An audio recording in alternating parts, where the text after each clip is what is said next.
This is China army. He's like unconscious man. Fuck me, bitch!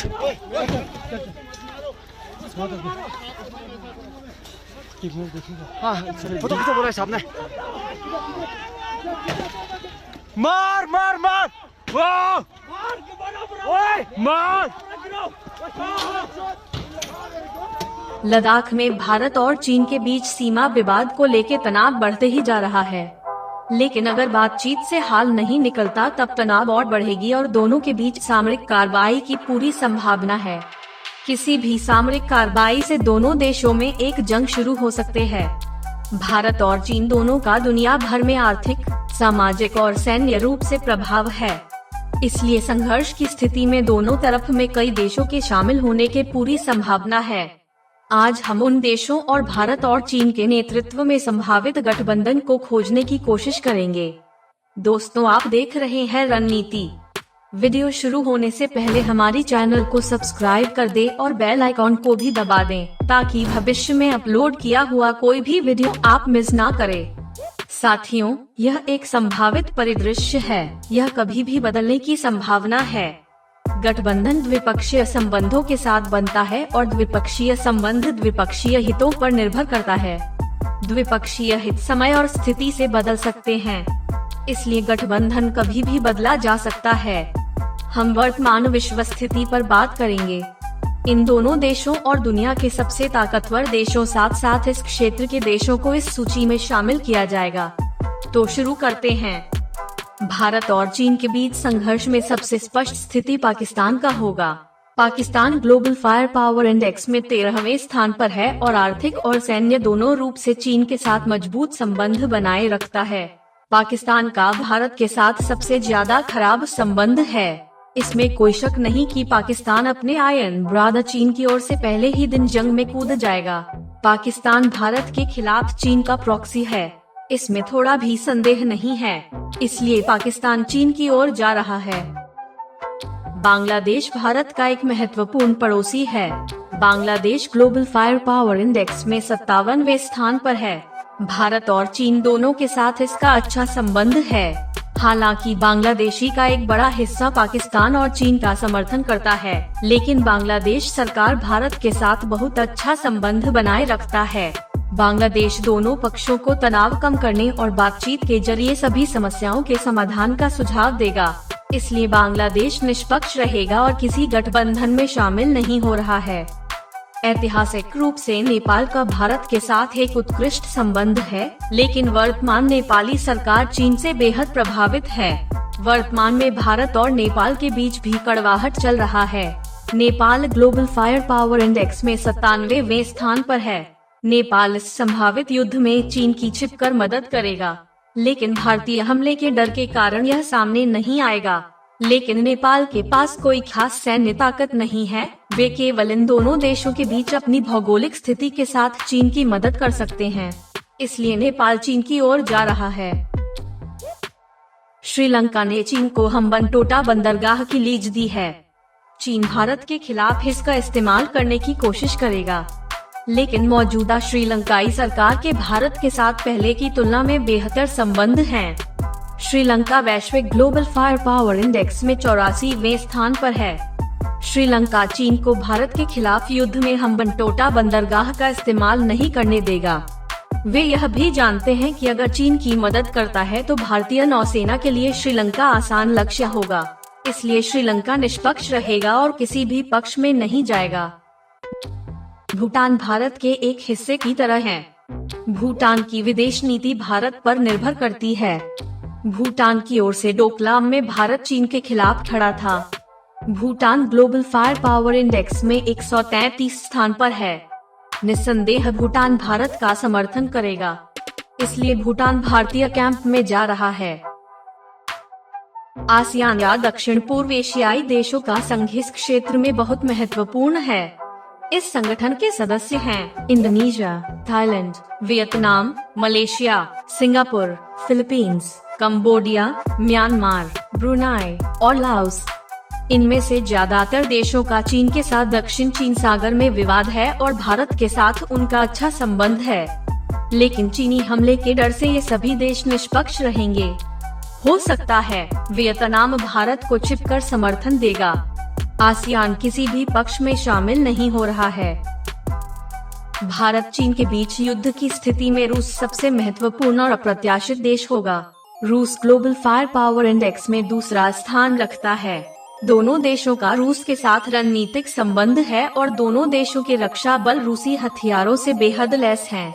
रूस इस संभावित युद्ध में सीधे तौर पर किसी का समर्थन नहीं करेगा। वे खुलकर दोनों पक्षों को तनाव कम करने की हिदायत देगा, लेकिन छिपकर रूस स्थिति का फायदा उठाएगा और दोनों पक्षों को उच्च दरों के साथ आपात आधार पर हथियार बेचेगा। इसलिए रूस किसी भी पक्ष में नहीं जा रहा है। जापान एशिया का एक महत्वपूर्ण देश है। इसका चीन से विवाद है और भारत के साथ उसका रणनीतिक संबंध है। जापान भारत और ऑस्ट्रेलिया के साथ साथ इंडो पैसिफिक रीजन में अमेरिका निर्मित क्वाड का अहम हिस्सा है। यह ग्लोबल फायर पावर इंडेक्स में 7वां स्थान रखती है। जापान युद्ध के पहले हिस्से में राजनीतिक, कूटनीतिक और खुफिया समर्थन के साथ भारत की मदद करेगा। इसलिए जापान भारत की ओर जा रहा है। अमेरिका आज की दुनिया की एकमात्र सुपर पावर है और चीन बढ़ती आर्थिक और सैन्य शक्ति के साथ इसे चुनौती दे रहा है। अमेरिका भारत, जापान और ऑस्ट्रेलिया के साथ क्वाड बनाकर चीन को काबू में करना चाहता है। इस वक्त कोविड-19 को लेकर अमेरिका और चीन के बीच घमासान चल रहा है। इस स्थिति में अमेरिका चीन को सबक सीखना चाहता है, इसलिए इस संघर्ष में उनकी अहम भूमिका होगी। America global firepower index में पहला स्थान रखता है। अमेरिका सैन्य शक्ति के साथ सीधे भारत का समर्थन करेगा। आप में से कई मुझसे सहमत नहीं होंगे, लेकिन अमेरिका अच्छी तरह जानता है कि भारत की हार और चीन की जीत से अमेरिका की एकमात्र सुपर पावर की स्थिति खत्म हो जाएगी और चीन को नई सुपर पावर माना जाएगा। अमेरिका इसे बर्दाश्त नहीं कर सकता। इसलिए अमेरिका भारतीय हित के लिए नहीं, बल्कि उनके खुद की हित के लिए इस युद्ध में शामिल होगा। उत्तर कोरिया भारत के खिलाफ पाकिस्तान की तरह ही अमेरिका के खिलाफ चीन का एक और प्रॉक्सी है। यह देश सबसे अप्रत्याशित किम जोंग उन द्वारा शासित है। उत्तर Korea global firepower index में 23वें स्थान पर है। भारत और चीन के बीच युद्ध में इसकी कोई दिलचस्पी नहीं है, लेकिन इस युद्ध में अमेरिका के हस्तक्षेप से उत्तर कोरिया को इसमें कूदने का मौका मिलेगा। इसलिए उत्तर कोरिया चीन की ओर जा रहा है। विशेष रूप से जापान और दक्षिण कोरिया पर उत्तर कोरियाई हमला जापान और दक्षिण कोरिया को सक्रिय रूप से इस युद्ध में शामिल होने के लिए मजबूर करेगा। फ्रांस इंडिया पैसिफिक रीजन में मजबूत पक्ष में से एक है और भारत का रणनीतिक सहयोगी है। दोनों के पास हिंद और प्रशांत महासागर में एक दूसरे के सैन्य ठिकानों का इस्तेमाल करने के लिए सैन्य समझौता भी है। France global firepower index में 5वां स्थान रखता है। फ्रांस लॉजिस्टिक, इंटेलिजेंस, हथियार, पॉलिटिकल और डिप्लोमेटिक सपोर्ट के साथ भारत की मदद करेगा। फ्रांस के इस युद्ध में सीधे शामिल होने की संभावना कम है, इसलिए फ्रांस भारत की ओर जा रहा है। ब्रिटेन दुनिया की एक और महत्वपूर्ण और सैन्य शक्ति है। Britain global firepower index में 6 स्थान रखती है। ब्रिटेन युद्ध में शामिल नहीं होगा और दोनों पक्षों से युद्ध विराम का आह्वान करेगा। इसलिए ब्रिटेन किसी के साथ नहीं जाएगा, निष्पक्ष रहेगा। जर्मनी इस दुनिया की एक महत्वपूर्ण शक्ति है। Germany global firepower index में 9वां स्थान रखता है। कोविड-19 के बाद जर्मनी भी चीन से खफा है। जर्मनी सक्रिय रूप से इस युद्ध में शामिल नहीं होगा, बल्कि भारत को राजनीतिक और कूटनीतिक समर्थन देगा। इसलिए जर्मनी भारत की ओर जा रहा है।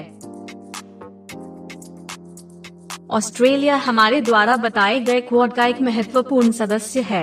Australia global firepower index में 22वें स्थान पर है।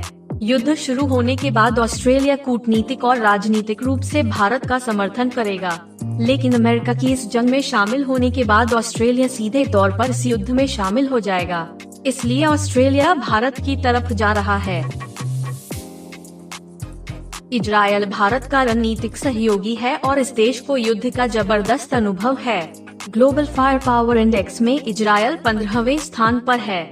इजरायल सीधे युद्ध में शामिल नहीं होगा, बल्कि तकनीक, खुफिया उपकरणों और हथियारों के साथ भारत की मदद करेगा। इसलिए इजरायल भारत की तरफ जा रहा है।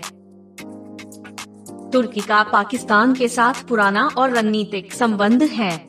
ग्लोबल फायर पावर इंडेक्स में तुर्की 8वें स्थान पर है। तुर्की युद्ध में शामिल नहीं होगा, लेकिन पैसे, तकनीक और हथियारों के साथ पाकिस्तान का समर्थन करेगा। इसलिए तुर्की चीनी पक्षों में जा रहा है। तो गठबंधन इस तरह दिख रहे हैं। भारतीय पक्ष Bharat, America, France, Germany, Bhutan, Japan, Israel और ऑस्ट्रेलिया। चीनी पक्ष चीन, पाकिस्तान, उत्तर कोरिया, नेपाल और तुर्की। दोस्तों, फिर मैं कह रहा हूँ कि यह गठबंधन आज के रिश्ते और दुनिया की भू राजनीतिक स्थिति के आधार पर किया गया है। समय और हितों के साथ इसमें बदलाव हो सकता है। हालांकि इस तरह की जंग की आसार बहुत ही कम है और यह गठबंधन कल्पना और संभावनाओं के आधार पर किया गया है। इस वीडियो को देखने के लिए शुक्रिया। हमारी चैनल को सब्सक्राइब करना और बेल आइकॉन को दबाना मत भूलिए।